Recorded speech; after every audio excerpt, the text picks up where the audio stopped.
नहीं हो शकता त्याग करावा लागतो. अरे आम्ही स्वतः त्याग केलाय देवा करता, देवाच्या दर्शनाला जाऊ द्या, पण जय विजय काय त्या संकाधिकाला जाऊ दे ना. त्याने सांगितलं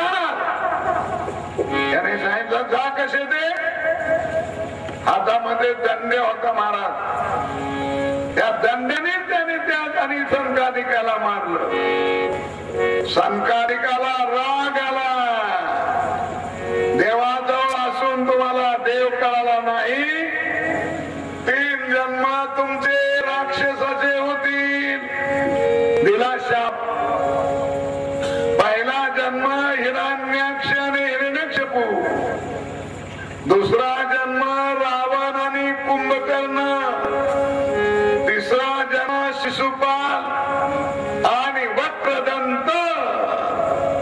सांगितलं तुम्ही विरोधी भक्त करा, देव अवतार घेऊन नंतर तुमचा काटा काढील, नंतर तुम्ही भक्त व्हाल.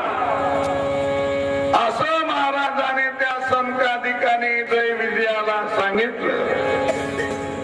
दुसरा एक आणि शाप होता लक्ष्मीचा. ती लक्ष्मी आणि देवा जात असताना सांगितलंय जायचं नाही. अहो मानवरा मला त्यांना बोलू द्या, परंतु त्या जय विजयाने त्या लक्ष्मीला जाऊ दिलं नाही. तेव्हा लक्ष्मीने सुद्धा शाप दिला की 3 जन्मचे राक्षसाचे होणार. जय विजयाला हिरण्याने हिरण्यकशिपू व्हावं लागलं. लक्षात तेव्हा ते आणि दिदीचे मुलं हे कसे काय झाले. कश्यपजीने तपश्चर्या केली आणि घरी आले. संध्याकाळचा 6 वाजायची वेळ होती आणि त्या दितीला कामिक वासना झाली. कश्यपाने सांगितलं की महादेवाचे विशेषजन्य सुख आणि भोगू नये. तिने सांगितलं महादेवा माझा मेवना आहे. ती काय ऐके ना, कारण संसार केव्हा करावा काय करावा हे सुद्धा शास्त्र आहे. तेव्हा अशा प्रकारचा विषय भोगू नसतो. लक्षात. तेव्हा 6 वाजता विषय भोगल्यामुळे सांगितलं की तुला मुलं होतील पण राक्षसी वृत्तीची होतील. हो दे म्हणे. म्हणून असे 24 तासाचा एक दिवस, 6 तासाचा एक युग, दुपारचे 3 ते 9 वाजेपर्यंत कलियुग. 3, 4, 5, 6, 7, 8, 9 वाजेपर्यंत, दुपारचे 3 ते 9 वाजेपर्यंत कलियुग. 9 ते पुन्हा 3 वाजेपर्यंत द्वापार युग. पुन्हा 9 ते 3 वाजेपर्यंत त्रतयुग. मग आता सर कोणत्या युगात करायचा, तर द्वापार युगामध्ये करा. संध्याकाळचे 9 तर 3 वाजेपर्यंत तुम्हाला काय संसार करायचं ते करा. इतर त्यामध्ये जर संसार केला तर मुलं हायब्रिड मला येत असतात. हे तुम्हाला अक्कल नव्हती. जमिनीमध्ये काय पेरावं आणि काय नाही याची जाणीव शेतकऱ्याला लागते. केव्हा या जमिनीमध्ये पेरता येत नाही. लक्षात. केव्हाही भोगता येत नाही. मग केव्हाही भोगल्यानंतर सांगता आमचा मुलगा वाईट निघाला, चोऱ्याच करू लागला, असंच करू लागला. याच कारण तुम्हाला अक्कल अक्कल नव्हती. लक्षात. म्हणून दुपारी संध्याकाळचे 9 तर 3 वाजेपर्यंतच संसार केला पाहिजे हे लक्षात ठेवायचं. केव्हाही संसार करू नये, विषय भोग भोगू नये केव्हाही. लक्षात. विधीने संसार करायचा. तेव्हा त्या कलियुगामध्ये कश्यपाने भोग भोगल्यामुळे 100 वर्षे ते आईच्या गर्भामध्ये होते. ते हिरण्याक्षाने हिरण्यकशिपू पोटातच चंद्र सूर्याला खळे पडत होती. गोले भालू केव्हाही वरडायचे. त्यानंतर गायी दुधाच्या ऐवजी रक्तस्राव होत होता. लक्षात. त्यानंतर 100 वर्षांनी हिरण्याक्षाने जन्माला उभा राहिल्याबरोबर त्याचं डोकं आकाशाला भिडलं. समुद्रामध्ये पाहुणे करता गेला. समुद्र त्याच्या कमरे इतका होता. असा तो दैत्य हिरण्याक्षे भगवंताने गदेने त्याचा नायनाट केला. लक्षात. तेव्हा सुखाचार्य सांगतात, राजा भगवंतानी वरावता धारण करून हिरण्याक्षाचा नायनाट केला. तेव्हा मग स्वयंभूच्याने स्वयंभ म्हणून 2 मुलं झाली त्या स्वयंभू राजाला. उत्तानपाद आणि प्रियव्रत 3 मुली झाल्या. आकुती, देवती आणि प्रसूती अशा 3 अशा प्रकारच्या मुली झाल्या. देवती मुलगी गर्दमाला दिली. आकुती रुचिऋषला दिली. प्रसूती दक्षला दिली. तर प्रथम आणि देवती मुलगी होती. स्वयंभूला काय कळेना की आता देवती मुलगी होता. अहमदाबादला जाताना सिद्धपूर आणि स्टेशन लागतं. सिद्धपूर स्टेशन. तिथं त्या कर्दमाचा आश्रम होता. स्वर्गाला पिका पाडणारा आश्रम होता कर्दमाचा. त्या ठिकाणी कामधनुचे कळप होते त्याच्या आश्रमात. परीस आणि परीस महाराज होते. चिंतामणीचे दगड, कल्पतरुचे बाग. लक्षाचा दिव्य आणि आश्रम होता. महान योगी, महान तपस्वी असा तो कर्दम. स्वयंभूने सांगितलं की बाबा तो लग्न करील का? भगवंताने सांगितलं आणि मी सांगतो म्हणे आणि असं त्याला असं ब्रह्मदेवाला सांगितलं. भगवान विष्णुगुप्त झाले. इकडे कर्दम हा भगवंताचं ध्यान करू लागला. कोणत्या ध्यानाने देवाची प्राप्ती होते आणि ध्यानाचे प्रकार तरी किती? आता तुम्हाला काय देवाचं ध्यान काय काय राम रगडा चाललाय आपला. लक्षात. ध्यानाचे 3 प्रकार आहेत. प्रतीक ध्यान, ध्यानुसार ध्यान, अहंग्र ध्यान. प्रति ध्यान कशाला म्हणतात? अन्य वस्तूचे अन्य रूपकाने जे ध्यान केल्या जाते त्याला प्रतीक ध्यान म्हणतात. प्रतीक ध्यानाने देव प्राप्त होत नाही. त्यानंतर ध्यानुसार ध्यान. उदाहरणार्थ शाळीग्राम विष्णूच्या रूपकाने त्याचं ध्यान करावं लागतं. त्याला ध्यानुसार ध्यान म्हणतात. ध्यानुसार ध्यानाने रित्या सिद्ध्या प्राप्त होतील. लोकांच्या इच्छा पूर्ण करता येतील, पण देवाची मात्र प्राप्ती होत नसते. त्या साधूला देवाची प्राप्ती कोणत्या ध्यानाने होते? अहंग्र ध्यानाने होत असते. अहम ब्रह्मास्मी, ब्रह्मोहम, अयमात्मा ब्रह्म, प्रज्ञानम ब्रह्म, तत्वमसी, असे जे काही महावाक्य असतात, त्या महावाक्याने देवाची प्राप्ती होत असते. म्हणून त्या कर्दमाने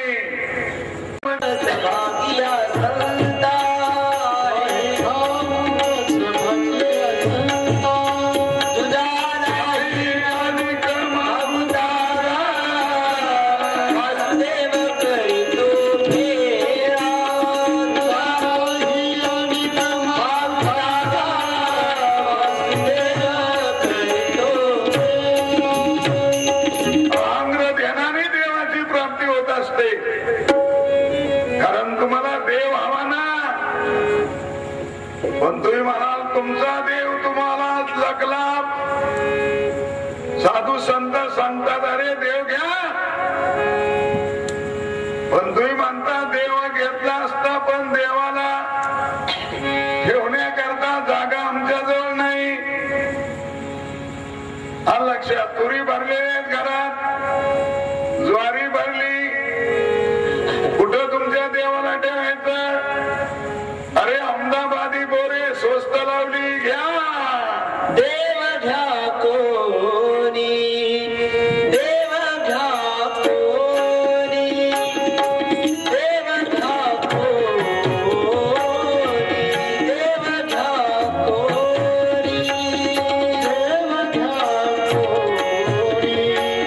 देव घ्या कोणी, देव घ्या कोणी,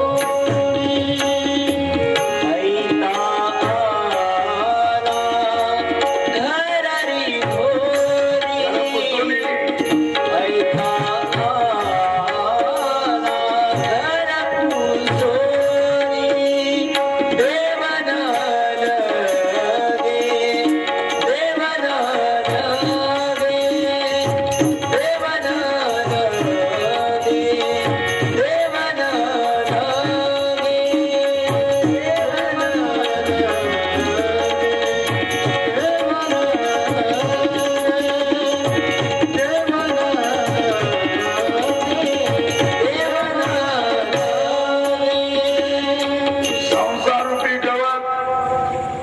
अंतःकरणामध्ये ठासून बसल्या आणि बसल्यामुळे देवाला ठेवण्याकरता जागा नाही. एकदा द्रोणाचार्याने आणि धर्मराज दुर्योधनाची परीक्षा घ्यायची ठरवलं. त्याला आणि 4 आणे दिले आणि सांगितलं की आम्ही आपले आणि घर तुम्ही भरून टाका काय आणून. धर्मराज हुशार, त्याने लगेच तेल आणलं, समई आणि मंदिरामध्ये त्या 4 आण्याचा उपयोग केला, प्रकाश मारला.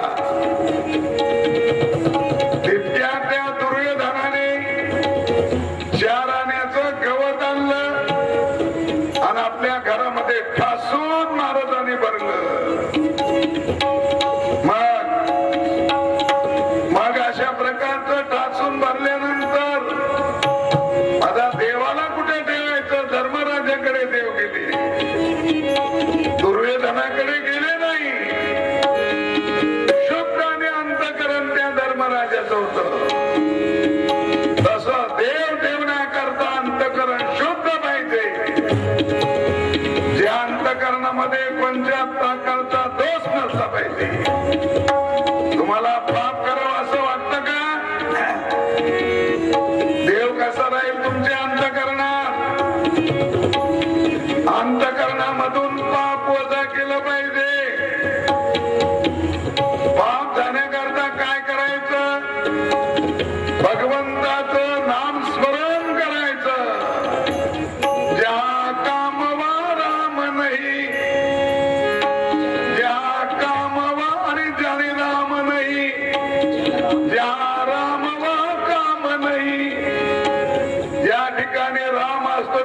काम नाही, ज्या ठिकाणी काम आहे तिथं राम नाही. भगवंताच्या नामस्मरणाने केलेलं जे पाप आहे ते नायनाट होत असत. माणसाच्या अंतःकरणामध्ये विक्षेप होत असतो. इदम विश्यात, इदम विश्यात, इदम विश्यात. हे पाहिजे, अमकं पाहिजे, तमकं पाहिजे. हा विक्षेप दोष कशाने जातो? उपासना करायला लागते. आणि आवडून दोष सुद्धा गेला पाहिजे. या देहाते म्हणे मी पुत्रधारा धन माझे. त्याच्या अंतःकरणामधून 3 दोष गेलेले असतात. तो देवाच्या प्राप्तीचा अधिकारी ठरल्या जातो. लक्षात. आता आपल्या अंतःकरणामध्ये 3 दोषांनी भरलेलेच आहेत. लक्षात. मग दोष आहेत. मग कसा काय देव येईल? पापला एक जर वृत्ती असेल ते देव थांबणार नाही ना. बर एकच प्रकारचं पाप नाही.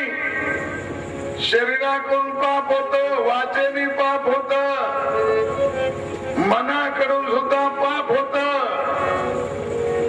समजा काही लोक गेले पंढरपूरला, चंद्रभागेमध्ये स्नान करायला लागले, हरिपाणी हरिपाठ म्हणायला लागले. तिथे एखाद्या वारकऱ्याची 100 रुपयाची नोट पडलेली होती. इकडचा वारकरी हरिपाठ म्हणतोय, हरिमुखे म्हणा, हरिमुखे म्हणा. खाली पडलेली लगेच नोट घेतोय हळूच. पुण्याची गणना कोण करी? मग पाप टाका गेला आणि मग आणि काय झालं? मग पुण्य झालं का पाप झालं? आणि गळ्यात माळ असते, गळ्यात माळ पोटात काळ. लक्षात. म्हणजे अंतःकरणामध्ये मलदोष आणि आहेत. हा मलदोष सुद्धा घालवला पाहिजे. विक्षेप दोष घालवला पाहिजे. आणि आवरण दोष सुद्धा ज्ञानाने घालवला पाहिजे. असे ज्याचे 3 दोष गेलेले असतात तो तरी देवाच्या प्राप्तीचा अधिकारी होत असतो. तेव्हा त्या अधिकाऱ्यालाच आणि देवाचं ज्ञान होत असत. अनाधिकाऱ्याला देव मिळणं कठीणातलं कठीण आहे. मग आता तुम्हाला अधिकारी बनायचं का अनाधिकारी? अनाधिकारी तरी किती दिवस राहायचं तुम्हाला? अधिकारी बनावा ना. तुम्हाला जीव तरी किती दिवस राहायचं? तुम्हाला जीव राहावा असं वाटतं का ब्रह्म व्हावं असं वाटतं? तुम्हाला खाली जायचं का वर जायचं? पहिलवानाचं नाक खाली असं जावं का वर असं जावं? हे पडेल म्हणण्यामध्ये पुरुषार्थ आहे का पारील म्हणण्यामध्ये रे?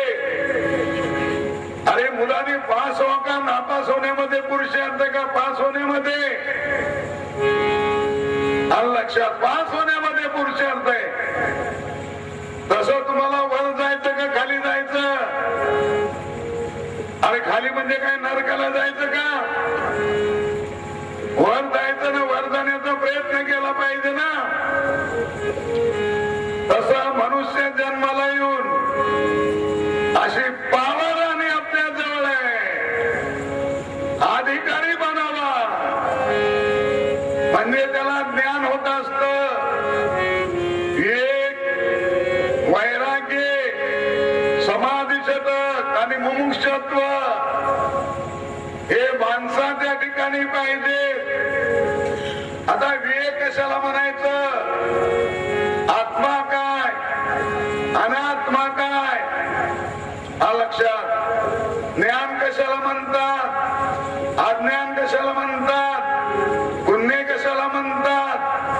पाप कशाला म्हणतात? याचा विचार, याला विवेक असं म्हणतात. हा विवेक कुठं होतो? संत देते विवेका.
लोकातले भोग किंवा परलोकातल्या भोगाचा त्याग करणं याला वैराग्य म्हणतात.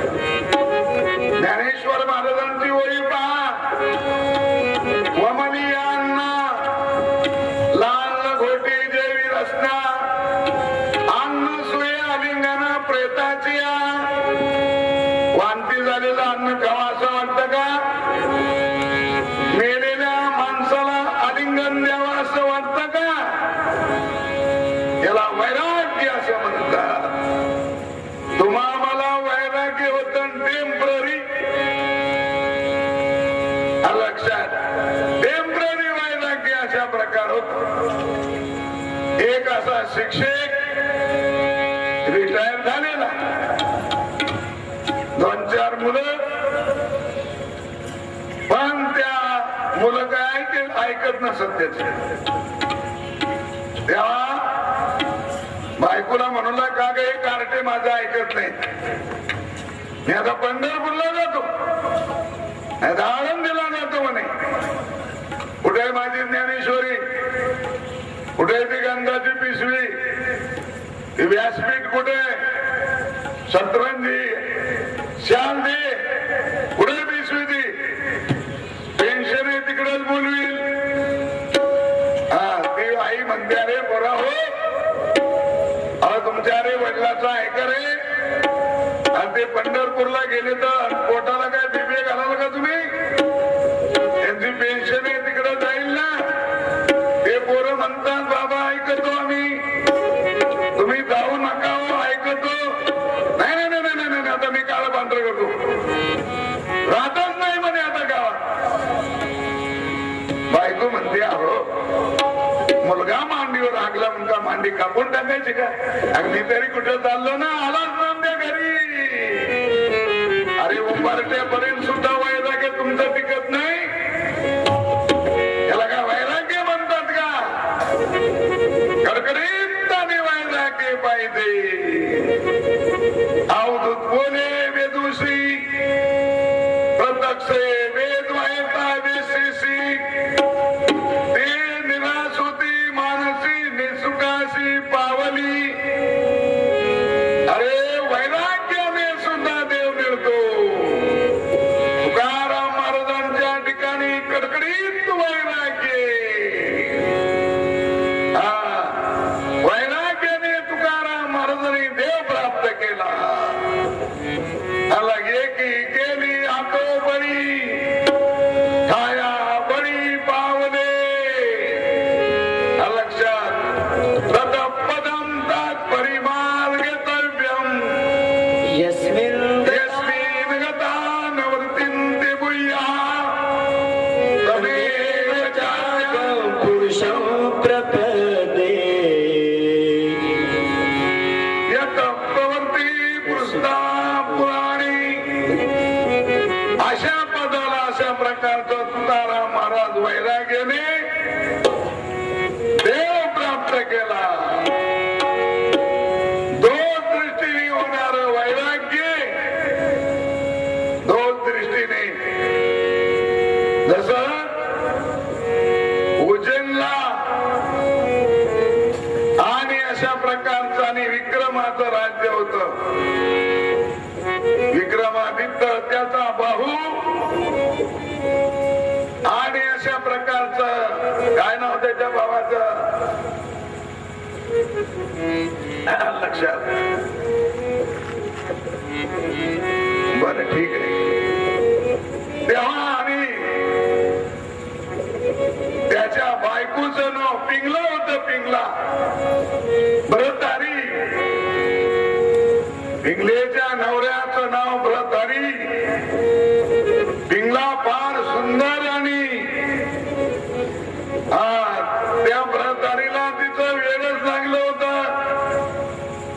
माणसाला बायकोचं वेडच लागतं. ऐकतच माणसं ऐकावंच लागतं ना. बायकोचं नाही ऐकाल तर काय चुलीतली लाकडं खाल का तुम्ही? बायकोशी वाकडून खा चुलीतली लाकडं. तशी ती आणि बाई पिंगला सुंदर होती. लक्षात. एक दिवस आणि तो व्रतारी जंगलात गेला आणि एका साधूनी त्याला अमृत फळ दिलं. राजा हे तू फळ खा म्हणजे तुझं शरीर अमर होईल, म्हणजे तू मरणार नाहीस, अमर होशील. असं महाराज ते फळ होत. आता त्यांनी खावा का नाही ते फळ? त्याला वाटलं आपल्या बायकोला फळ द्यावा, पण पिंगला राणीला फळ दिलं. आता राणीने तिने तरी खावा का नाही? तिने महाराज खाल्लं नाही. तिचं प्रेम एका घोडेस्वारावर होत, त्याला फळ दिलं, पण त्या घोडेस्वाराने तरी फळ खावा का नाही? त्यांनी काही फळ खाल्लं नाही. त्याला वाटलं आपण अमर होण्यापेक्षा त्याचं प्रेम एका वेश्येवर होत, त्या वेश्याला त्यांनी फळ दिलं, पण ती वेश्या हुशार. तिला असं वाटलं आपण पाप करणारी आहोत, तेव्हा हे अमृत फळ आपल्या देशाचा राजा बृहदारीला द्यावा. पण ती वेश्या ते फळ घेऊन राजाकडे आली. राजा, हे फळ खा म्हणजे तुम्ही अमर व्हाल. अरे फळ तुला कोणी दिलं? म्हणे तुमच्या घोडेस्वाराने. बोला म्हणे घोडेस्वार कोण? बोलावला घोडेस्वारला. ए तुला फळ कोणी दिलं रे? म्हणे तुमच्या बायकोनी. काय वाटलं असेल त्याला? अहो एकदम बायकोचा त्याग. या पिंगलेने बराच आणि प्रयत्न केला, पण त्यांनी त्याग केला. व्रतारीने राज्य टाकिले, ते गोरका ते पुशिले. गोरक्षनाथ त्याचे गुरु वैराग्याच्या बलाने, दोन दृष्टीने झालं वैरागी. त्याच्या बलाने त्याग केला आणि देवाची त्यांनी प्राप्ती करून घेतली. असं वैराग्य पाहिजे माणसाला. पण वैराग्याचा अभाव. मी त्या गोड नदीला एका शेठच्या घरी जात असत, सारडा नावाचा. बायको फार त्याची जहाल. मी एकदा घरी गेलो असताना त्याची बायको त्याला शिव्या देऊ लागली. आता मला समजत होते मारवडी भाषेत. म्हणलं काय शेठजी, घरामध्ये चांगलं विष्णू सहस्र नामच चाललं तुमचं, तुमच्या घरी महाराज म्हणे चालायचं. अशी जरी बायको आहे ना, मला वेळेवर जीव घालते. लक्षात, यापेक्षा रंग राहिलेलं बरं ना. बायको शिव्या दिली बडबड आणि साधू सारखा ऐकतोय नंदी बैल. काय म्हणावा? अरे आमच्या सारखा असतं तर त्याग केला असता ना त्या राणीचा. पण ते म्हणतो वेळेवर जीव घालते. वारे वारा अंगडा. त्यागमय जीवन पाहिजे, त्यागाशिवाय देव मिळत नसतो. चला, कर्दमाने आंग्र ध्यान केलं आणि आंग्र ध्यानाने भगवान विष्णूची प्राप्ती झाली. आणि देवाने सांगितलं की भगवंताने, कर्दमा तू लग्न कर रे. लक्षात, मला तुझ्या पोटी जन्म घ्यायचा कपिल या नावाने आणि सांख्य शास्त्र निर्माण करायचंय. आता कर्दमाने लग्न करावं का नाही करावा? लक्षात, देव जोडे तरी करावा. अधर्म म्हणे देवा मी लग्न करतो, पण मी मुलगी पाहण्याकरता जाणार नाही. माझ्या आश्रमात आली पाहिजे तर लग्न करील. आणि एक मुलगा झाला की मी संसार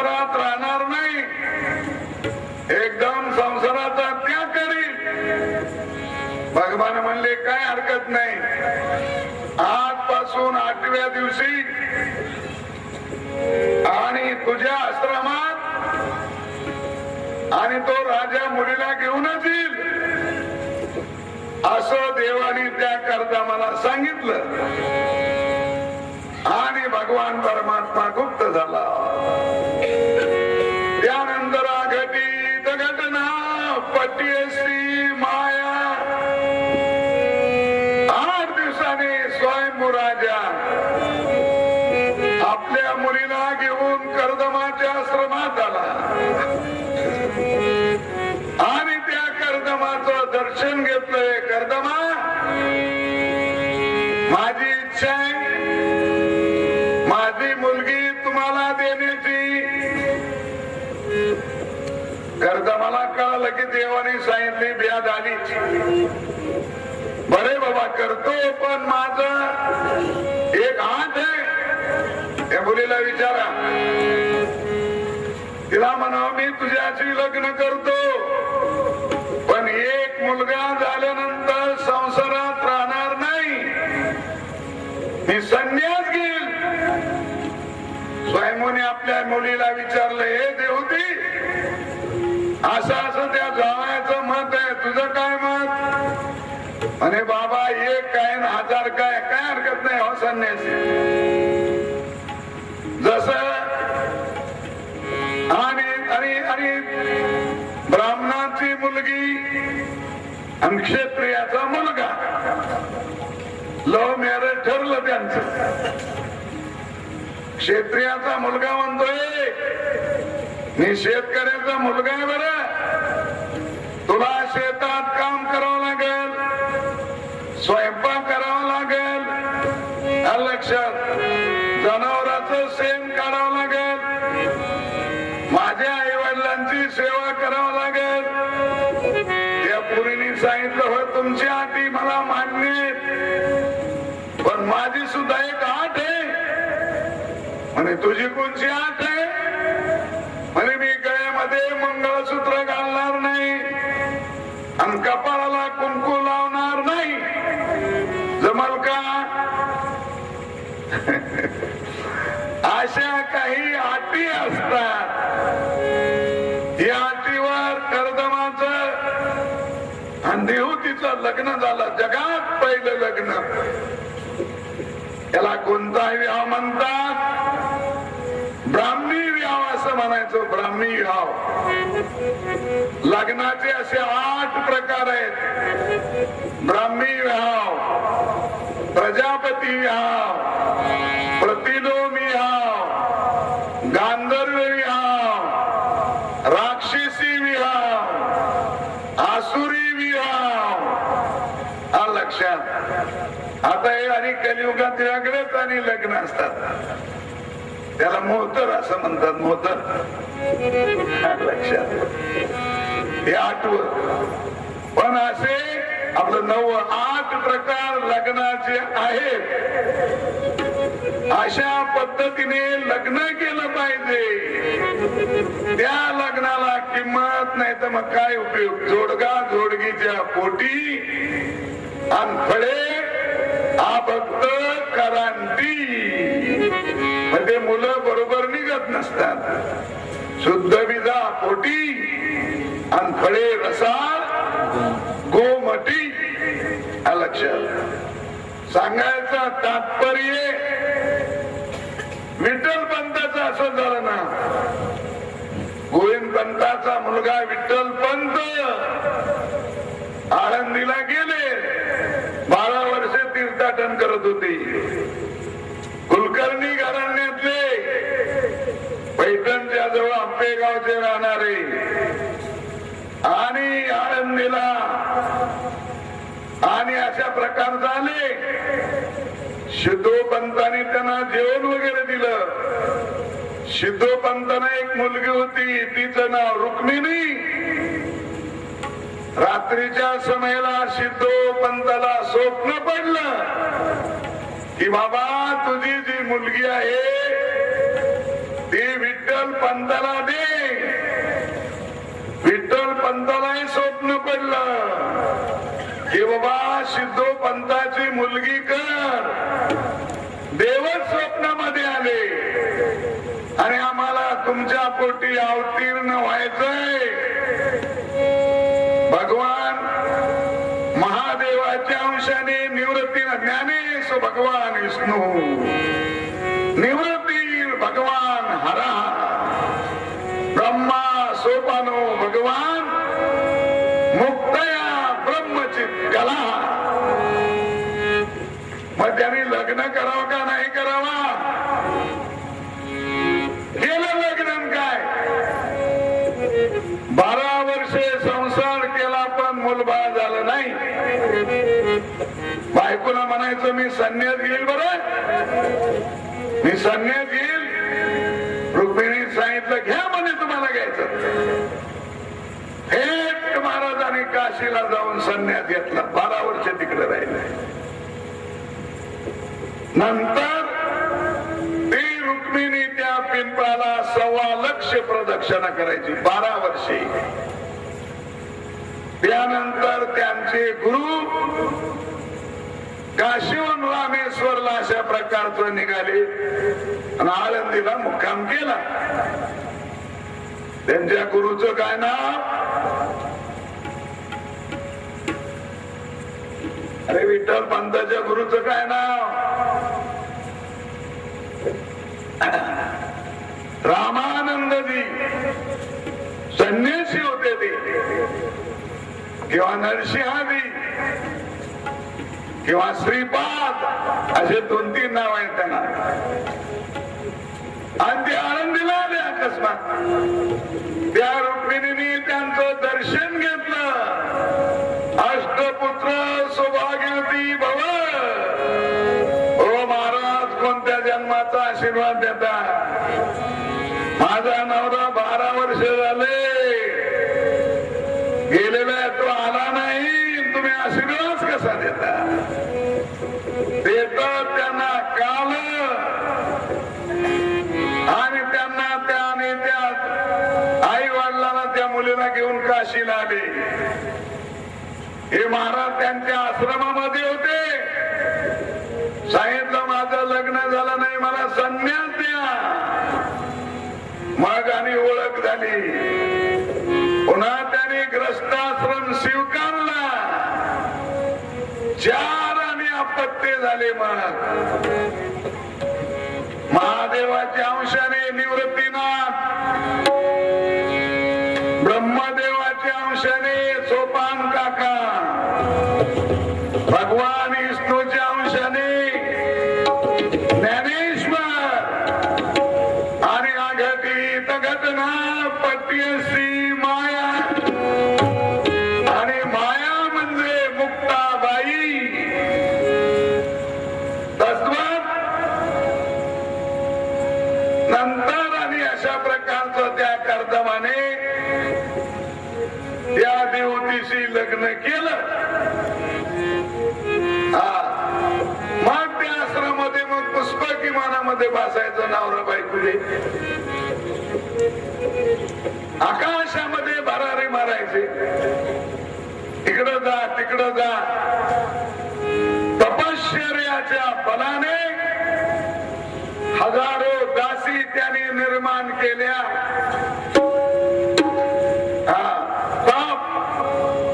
महान तपस्वी. बायकोला सांगितलं का ग तुला काय पाहिजे?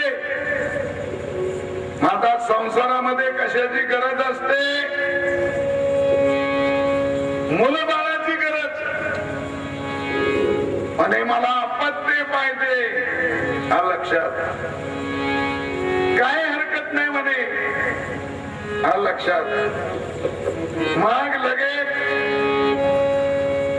9 आणि 9 वर्षाला कर्दमाला 9 मुली झाल्या. मग त्याला पश्चाताप झाला की देव अशा प्रकारचं येतो म्हणले आणि आले नाहीत. पश्चाताप झाला. बायकोने सांगितलं हो तुम्हाला संन्यास घ्यायचं ते घ्या. परंतु या मुलीचे लग्न करा ना, मुलीला अशा प्रकारचं भाजा आणि मग तुम्हाला कुठं बोंबलत फिरायचं ते फिरा. लक्षात हे विवाद सच्चे बोले. मग त्या कर्दमाने आपल्या 9 मुली 9 लोकांना दिल्या. प्रजापतीला कला नावाची मुलगी मरीच ऋषीला दिली. अनुसया आत्री ऋषीला दिली. श्रद्धा नावाची मुलगी अंगिरा ऋषीला दिली. हैरगु नावाची मुलगी पुलस्त्य ऋषीला दिली. गती नावाची मुलगी पुलाला दिली. आणि क्रिया नावाची मुलगी क्रतुला दिली. ख्याती नावाची मुलगी भृगु ऋषीला दिली. आणि वसिष्ठाला अरुंधती नावाची मुलगी दिली. शांती नावाची मुलगी अथर्वा ऋषीला दिली. अशा 9 मुलीचे लग्न केले आणि मोकळा झाला.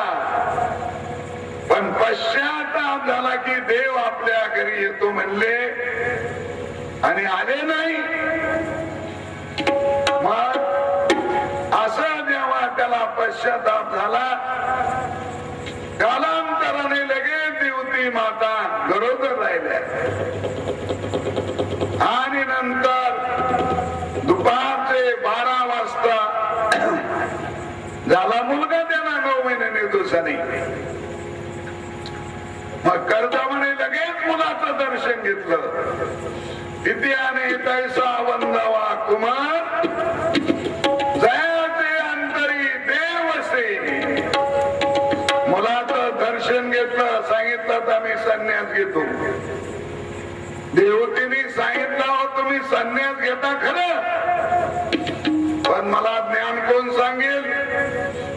म्हणे तुझा मुलगा तुला ज्ञान सांगेल. 3 प्रदक्षिणा त्या मुलाला केल्या आणि कर्दम आणि लगेच हिमालयामध्ये गेले. तपश्चर्या केली आणि मुक्त झाले. त्या देवतीने त्या मुलाचं नाव कपिल ठेवलं. कपिल मुनी. लक्षात लहानाचा तो मोठा झाला. मग त्या कपिलाने सानी मग मुलगा कसा असावा? कपिल मुनी सारखा असावा. बायको कशी असावी? मधलासा सारखी, आपलं चुडाला राणी सारखी. ज्या चुडाला राणीने आपल्या नवऱ्याला अध्यात्म ज्ञान सांगून मुक्त केलं. सिगधोज नावाचा राजा होता तिचा नवरा. आई कशी पाहिजे रे? मधलासा सारखी पाहिजे. नाही तर मग मुलगा झाला की आई म्हणते बाळा तुला आणि बायको कशी पाहिजे? काही पाहिजे का गोरी पाहिजे? आता त्या बाळाला काय कळत? असा पाळण्यामध्ये बोध देतात. आमचा बाळ्या मुद्दो कसा तुपाची धार. आमचा बाळ्या हातो कसा हळदीचा उंडा. पाळण्यामध्ये हा बोध. अरे त्या मधल्याने पाळण्यात बोध केला. हे बाळा, अरे हा देह नाशवान आहे. हा देह नाशिवंत मलमूत्राचा बांधा. वरी कर्म घातले रे कर्म किटकाचा सांधा. रव रव दुर्गंधी रे आमगळतीचा बांधा. स्मरेत्या हरिहरा शरण जाई गोविंदा. वर्गे दे मदनासा सोम जो जोडे बाळा. असा पाळण्यामध्ये बोध केला.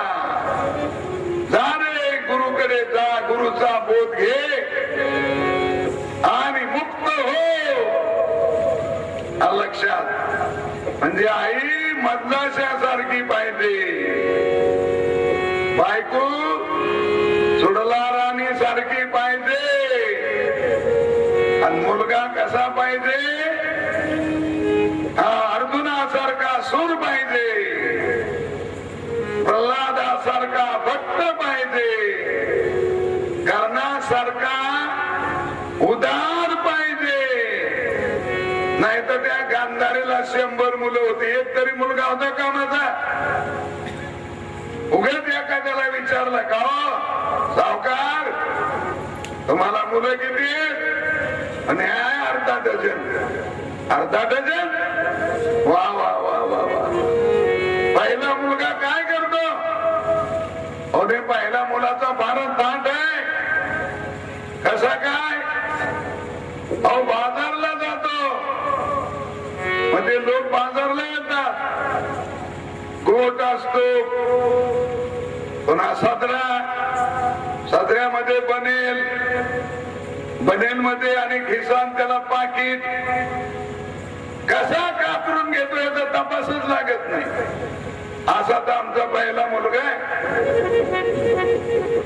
दुसरा महिना आपला दुसरा मुलगा, वा वा वा वा, त्याचा तर फारच ताट आहे. कसा काय? राजा, जुगाराचा अड्डाच आहे त्याचा. वा वा वा वा, फारच मुलगा छान आहे. तिसरा कसा काय?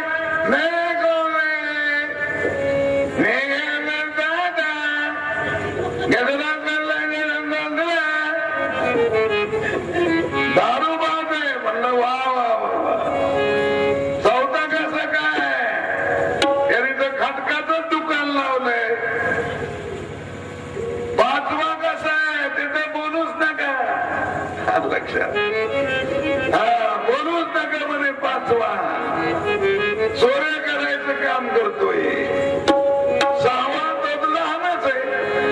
सांगा असे कार्टे आहेत, असून नसून काय फायदा आहे का? मुलगा कसा असला पाहिजे?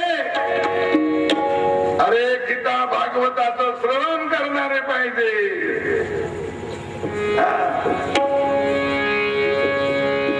गीता भागवत, गीता भागवत करीती श्रवण, गीता भागवत करीती श्रवण, भागवत करीती श्रवण, गीता भागवत करीती श्रवण. अखंड चिंतन, अखंड चिंतन, अखंड चिंतन, अखंड चिंतन विठोबाचे. कुळकन्या पुत्र होती सात्विक, कुळकन्या पुत्र होती सात्विक, कुळकन्या पुत्र होती सात्विक. तेव्हा कपिल मुनी सारखा मुलगा पाहिजे. ज्या कपिलाने आपल्या मातेला सांख्य ज्ञान सांगितलं. सांख्य शास्त्राचे करते कोण? कपिल मुनी.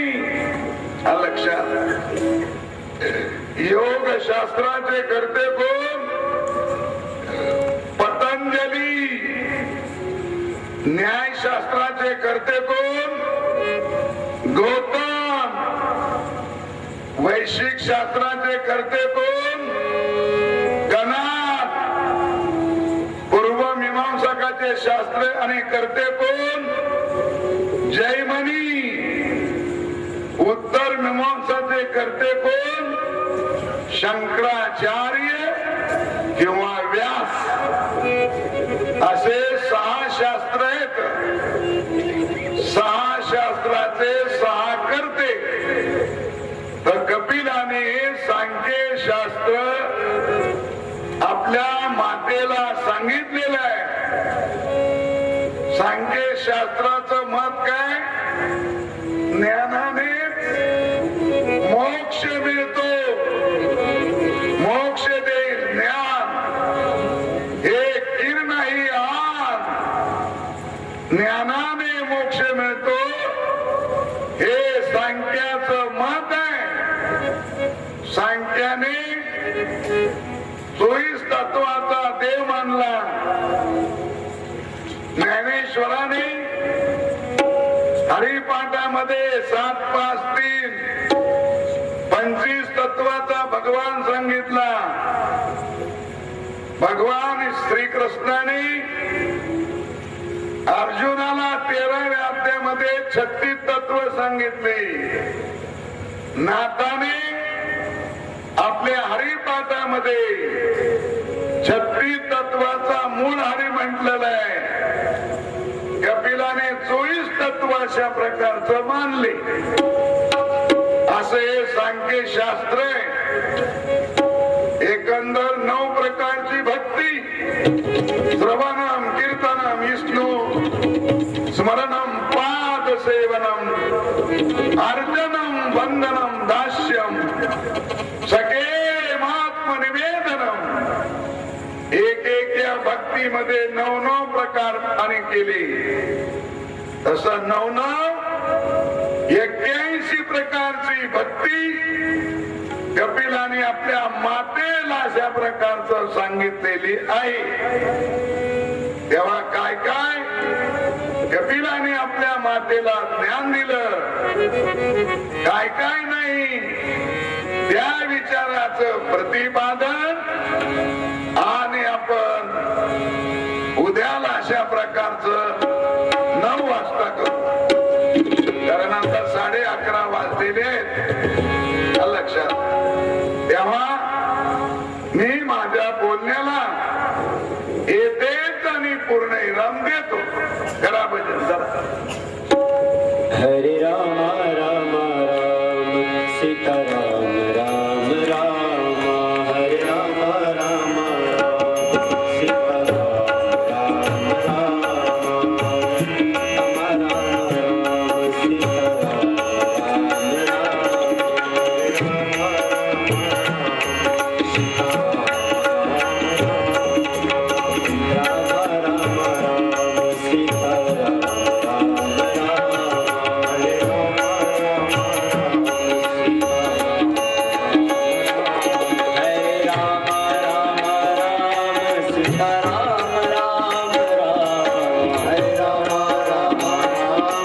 सीताराम राम.